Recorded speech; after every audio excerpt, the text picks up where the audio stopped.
ये सनातन संस्कृति अनादिकाल से है। ये बात अलग है कि हमको 1947 में पढ़ाया गया कि भारत जो है 47 में बना, तो क्या कुंभ का मेला 1947 से शुरू हुआ था?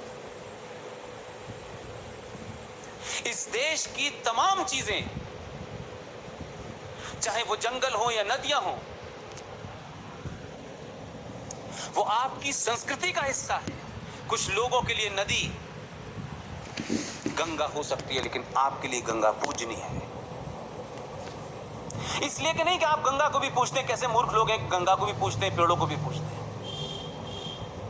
क्योंकि आप इस ब्रह्मांड में जो भी कुछ है, इस कायनात में जो भी कुछ है, उसके हिस्से हैं। ये कायनात आपके लिए नहीं बनी है, आप सिर्फ इसके एक छोटे से हिस्से हैं, बस।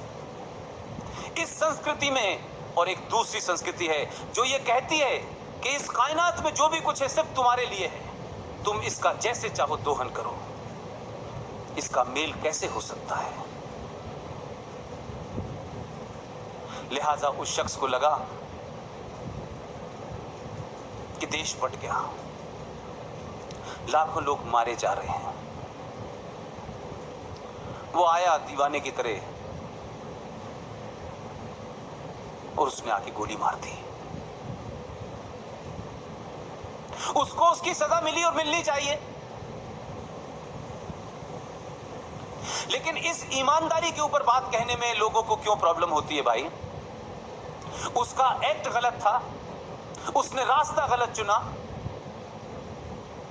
लेकिन क्या वो शख्स आतंकवादी था? पहले कोई चोर गुंडा बदमाश था क्या? कोई कातिल था? कोई मर्डरर था? उसका अपने राष्ट्र के प्रति पागलपने की हद तक डिवोशन था, और जितनी उसकी सोच थी, उसको लगा कि शायद मैं यही कर सकता हूं और आगे बढ़ने से बचा सकता हूं। उसने जाके मार दिया। वो मारने के बाद भागा नहीं, उसने अपने बचाव में कोई कमेंट नहीं किया, कोई दलील नहीं दी और फांसी पे चढ़ गया। क्या हम उस शख्स के बारे में बात करते ही कम्युनल हो जाते हैं? और ये अजीब बात है कि जब तक दूसरी सोच के सत्ता पे लोग रहते हैं तब तक जिक्र नहीं होता। तब तो इंदिरा गांधी चिट्ठी लिखती है सावरकर के बारे में, और जैसे ही एक खास सोच के लोग सत्ता के नजदीक पहुंचते हैं तो कहते हैं ये तो नाथूराम गॉडसे की सोच वाले लोग हैं। अरे नाथूराम गॉडसे 100% ईमानदार तो था कम से कम।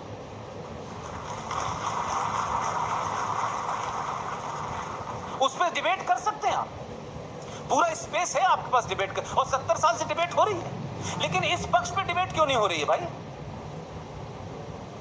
क्योंकि राजीव गांधी के मारने वाले हों, उनका भी कन्विक्शन रहा होगा, लेकिन उनके ऊपर डिबेट ही नहीं हो रही, बल्कि शांति की मसीहा कह रही हैं कि उन्हें छोड़ दिया जाए, क्योंकि वो सिर्फ उनके शौहर नहीं थे। ये गलतफहमी निकाल दे दिमाग से कि किसी खातून के वो शौहर थे राजीव गांधी।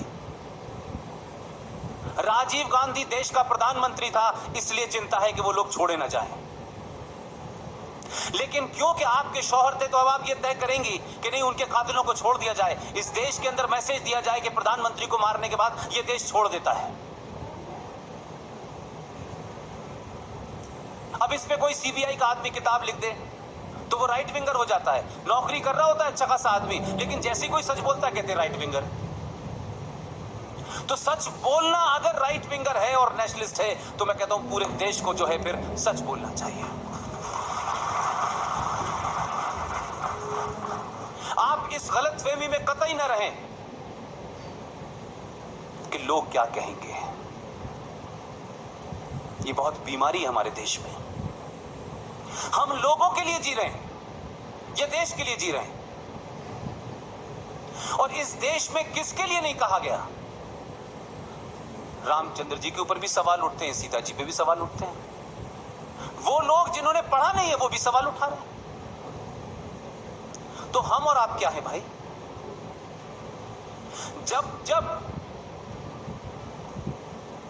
देश में राष्ट्रवादी ताकतें मजबूत होंगी। आप ध्यान रखिएगा, 700 साल जिनने प्रत्यक्ष रूप से राज किया है और उनके जाने के बाद 70 साल से वो ताकतें सत्ता में हैं, वो आप पे बहुत बड़ा हमला करेंगे, आपका चरित्र हनन करेंगी, आपके बारे में मिस इन्फॉर्मेशन फैलाएंगी, क्योंकि 70 साल से उसी मिस इन्फॉर्मेशन की वजह से कुछ लोग सत्ता में थे। अब सच थोड़ा सा पता चला, ये सत्ता चली गई है। बहुत थोड़ा सा पता चला, अभी पता नहीं, अभी तो बहुत कुछ पता होना है। कश्मीर की समस्या, कश्मीर प्रॉब्लम, कश्मीर में ये, कश्मीर में वो, पूरा दुनिया जो है कश्मीर की तरफ देख रही है। और अब तो आप समझते हैं कि कश्मीर हमारे देश में सब जगह चर्चा का विषय बना हुआ है, क्योंकि वहाँ अल्ट्रा राष्ट्रवादी लोगों ने उपद्रव मचा रखा है।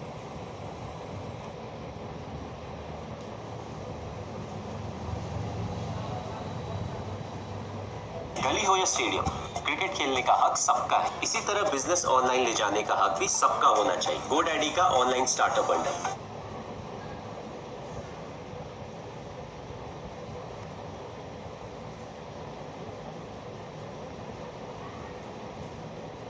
सीमा पर